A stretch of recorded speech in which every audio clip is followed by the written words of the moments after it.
Bonjour, ici Clément Koulibaly, j'espère que vous allez bien. Nous sommes pratiquement au terme de notre série sur l'humilité.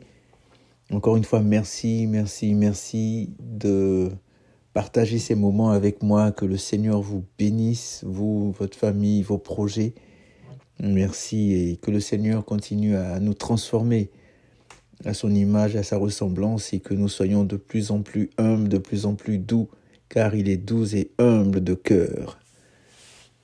Le thème d'aujourd'hui, c'est l'humilité et l'élévation. L'humilité et l'élévation. Quiconque s'élève sera abaissé et quiconque s'abaisse sera élevé. Luc 14, 11 et 18 à 14. Donc Luc 14, verset 11 et Luc 18, verset 14. Dieu fait grâce aux humbles. Humiliez-vous devant le Seigneur et il vous élèvera. Jacques 4, 6 à 10. Humiliez-vous donc sous la puissante main de Dieu afin qu'il vous élève au temps convenable. 1 Pierre 5, 6. On me posait naguère cette question. Comment vaincre mon orgueil? Je répondis tout simplement, 2 choses sont nécessaires. Tout d'abord, faire ce que Dieu dit être notre œuvre, humiliez-vous, puis se confier en Dieu pour qu'il fasse ce qu'il dit lui-même être son œuvre, il nous élèvera. Le commandement est clair. Humiliez-vous. Cela ne veut pas dire que c'est votre œuvre de vaincre et de chasser l'orgueil de votre nature et de former en vous l'humilité de Jésus. Non, c'est l'œuvre de Dieu. Lui seul peut créer en vous cette soif de n'être rien, qui est l'essence même de l'élévation par laquelle il vous rendra réellement semblable à son Fils bien-aimé. Ce que l'ordre de Dieu signifie, c'est qu'il faut saisir chaque occasion de vous humilier devant Dieu et devant les hommes. Dans la foi et dans la grâce qui travaille déjà en vous, dans l'assurance d'une grâce plus abondante pour la victoire qui vient, conformément à la lumière qui darde ses rayons sur l'orgueil du cœur et sur ses œuvres, malgré tout ce qu'il peut y avoir d'échecs et de chutes, obéissez inébranlablement au commandement du Seigneur. Humiliez-vous. Acceptez avec reconnaissance tout ce que Dieu permet, intérieurement et extérieurement, de la part d'amis ou d'ennemis, dans la nature ou dans la grâce, pour vous rappeler votre besoin de vous humilier et pour vous aider à le réaliser. Regardez l'humilité comme la vertu mère, comme votre premier devoir devant Dieu, comme la perpétuelle sauvegarde de l'âme, et mettez tout votre cœur en elle, comme dans la source de toute bénédiction. La promesse est divine et sûre. Celui qui s'humilie sera exalté.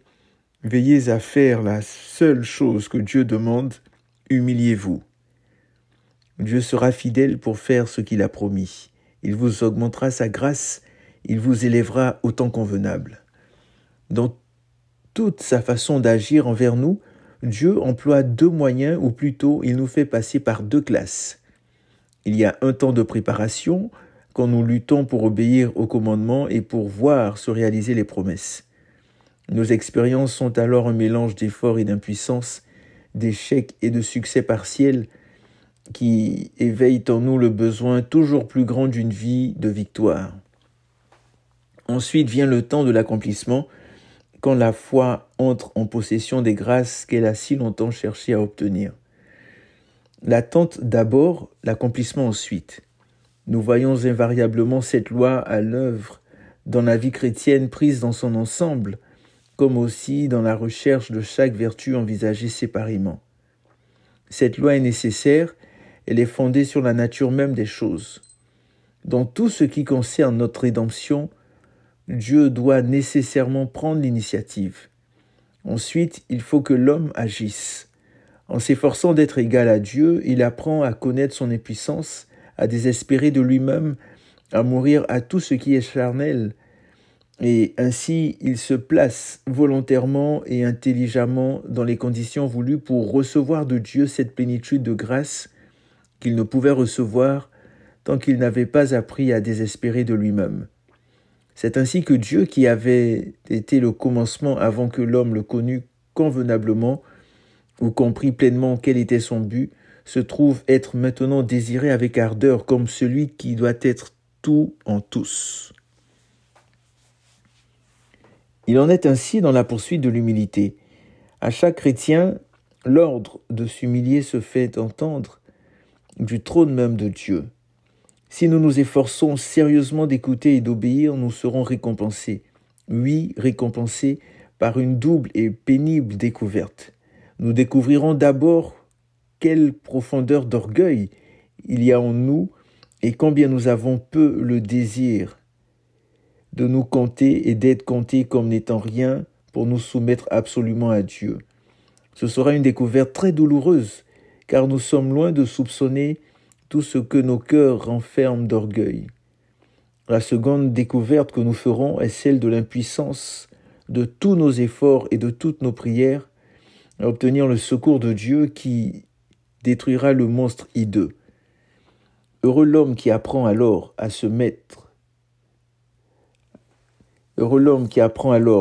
à mettre son espérance en Dieu et à persévérer dans des actes d'humiliation devant Dieu et devant les hommes, en dépit de toutes les puissances d'orgueil qui sont en lui.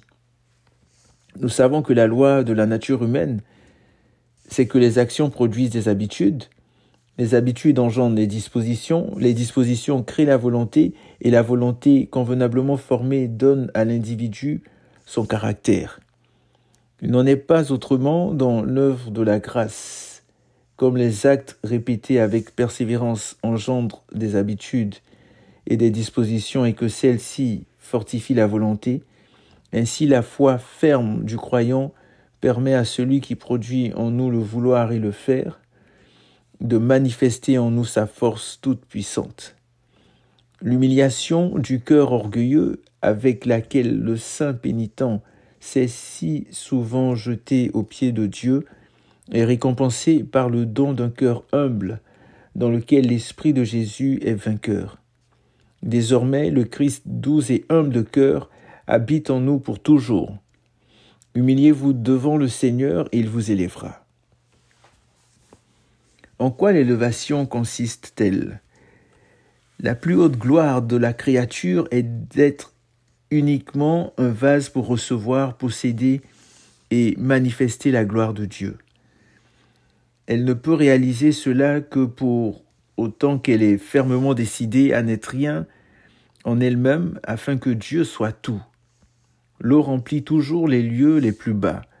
Plus une créature a un cœur humilié et vide devant Dieu, plus elle sera promptement et abondamment remplie de la gloire divine. L'élévation glorieuse que Dieu promet n'est pas et ne peut pas être une grâce extérieure séparée de lui-même. Tout ce qu'il a à donner ou tout ce qu'il peut donner, c'est seulement une mesure plus grande de lui-même. La gloire n'est pas comme une récompense terrestre, quelque chose d'arbitraire, sans aucun rapport avec la conduite qui doit être récompensée. Non, elle est dans sa nature même l'effet et le résultat de l'humiliation de nous-mêmes. Elle est le don que Dieu nous fait de l'humilité céleste et d'une telle conformité avec l'agneau de Dieu que nous sommes rendus capables de recevoir en nous la plénitude de Dieu. Celui qui s'humilie sera élevé. Jésus n'est-il pas la preuve de la vérité de ses paroles ? N'est-il pas le gage de la certitude qu'elles s'accompliront pour nous ? Prenons son joug sur nous et apprenons de lui, car il est doux et humble de cœur. Si seulement nous voulons nous donner à lui, comme il s'est donné pour nous et à nous, nous serons un même esprit et un même cœur avec lui et nous nous trouverons sous le même joug. Quand nous entrerons plus profondément dans la communion de son humiliation, soit en nous humiliant nous-mêmes, soit en prenant sur nous les péchés de nos semblables pour nous en humilier, nous aurons alors la pleine assurance que l'esprit de son élévation, l'esprit de gloire, reposera sur nous. La présence et la puissance du Christ glorifié descendront dans les croyants qui ont l'esprit humble. Lorsque Dieu pourra de nouveau avoir en nous sa place légitime, il nous élèvera. Recherche sa gloire en t'humiliant, et il te conduira à la gloire en te remplissant d'humilité. Quand la vie de Dieu aura pris pleine possession de toi, rien ne te sera aussi naturel et aussi doux que de n'être rien. Tu n'auras plus une pensée ou un désir pour le moi, car tout sera occupé par celui qui remplit tout. C'est pourquoi je me glorifierai bien plus volontiers dans mes faiblesses, afin que la puissance du Christ repose sur moi. Frères, n'avons-nous pas ici la raison pour laquelle notre consécration et notre foi nous ont si peu aidés dans la recherche de la sainteté? Nous pensions travailler par la foi à notre sanctification, mais c'était notre moi et sa force qui agissaient. C'était pour notre moi et pour son bonheur que nous cherchions Dieu. C'était inconsciemment sans doute, mais cependant réellement dans le moi et dans sa sainteté que notre âme se réjouissait. Nous n'avions jamais compris que l'humilité absolue, intérieure, qui nous rend semblables à Jésus-Christ et qui fait disparaître notre moi, l'humilité qui nous pénètre de part en part et qui met sur toute notre vie l'empreinte de la vie de Christ, nous n'avions jamais compris que cette humilité-là était l'élément capital de la vie sainte après laquelle nous soupirions. C'est seulement quand je trouve Dieu que je me perds, quand je possède Dieu que je renonce véritablement à moi-même. Comme c'est dans la hauteur et la largeur de la gloire du soleil que se révèle la petitesse de l'atome jouant dans ses rayons, ainsi l'humilité consiste à prendre notre place en la présence de Dieu pour n'être rien qu'un atome habitant dans la lumière de son amour. Puisse Dieu nous enseigner à croire qu'être humble, n'être rien en sa présence, c'est la gloire la plus élevée, la bénédiction la plus abondante de la vie chrétienne. Il nous dit « J'habite dans les lieux élevés et dans la sainteté, mais je suis avec l'homme contrit et humilié. » Ésaïe 57, 15. Revêtez-vous d'humilité, car Dieu résiste aux orgueilleux, mais il fait grâce aux humbles. 1 Pierre 5, 5. Le souhait de mon cœur, cher lecteur, c'est que cette grâce suprême soit la part de chacun de vous, chers frères et sœurs. Amen.